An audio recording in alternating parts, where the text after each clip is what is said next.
பேசணும், என்ன பேசக்கூடாது. ஒரு கட்சியோட தலைவர், அவர் இன்னொரு கட்சியோட தலைவர். இவர் எலெக்ஷனில் நின்று தோற்கிறதையே தொழிலாக கொண்டவர். அவர் இப்போ தான் புதுசாக வந்திருக்கார்.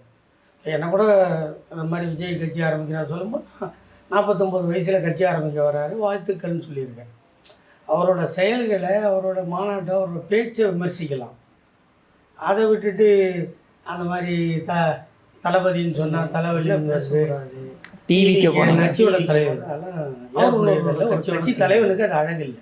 இவர் அதே மாதிரி மேடையில பேசும்போது திடீர்னு கீழே கட்சி தொண்டரே தாக்குறாரு சார். இதெல்லாம் ஒரு கட்சி தலைவருக்கான ஒரு சில இது குவாலிட்டிஸ் இருக்குல்ல சார், அது எதுவுமே அவர்கிட்ட இல்லைன்ற மாதிரி சொல்றாங்க. அதுதான் நான் ஆரம்பத்திலேயே சொல்லியிருக்கேன். அவரோட செயல்களை, அவரோட மாநாட்டை, பேச்சை விமர்சிக்க இல்லாதவர் சார். 8% ஓட்டு வச்சிருக்காரு சார். மக்கள் அவர் நம்பி தானே சார் ஓட்டு போட்டு. டிவிக்கு போன தகுதி தராதரனும் ஏற்புடையதல்ல ஒரு கட்சி தலைவர் குற்றவாளி. அண்ட் அதே மாதிரி மேடையில பேசும்போது திடீர்னு கீழே கட்சி தொண்டரே கேஸ் போயிட்டு இருக்கு. பட் அது இன்னும் நிரூபணம் ஆகல சார்.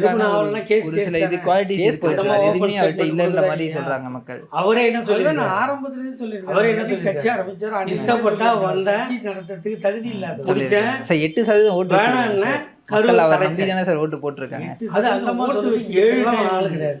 அதுக்கு ஒரு தகுதி தராதரன்னு ஒன்று. அதனால அவர் ஒரு பாலியல் குற்றவாளி, நியாயமும் இல்லை. 8 புள்ளி வாங்கியிருக்காரு.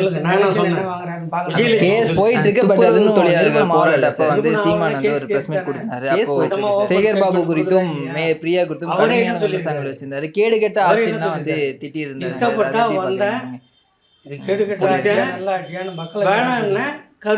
துப்புரவு போல தொழிலாளர்கள் 13 நாளா போராட்டம் பண்ணிட்டு இருக்காங்க. முதல்ல ஸ்டாலின் பார்க்கல, உதயநிதி பார்க்கல. நைட்டா அவங்களை அடிச்சு கைது பண்றீங்க. அது எப்படி சார் மக்கள் ஆட்சியா இருக்கு? துப்புரவு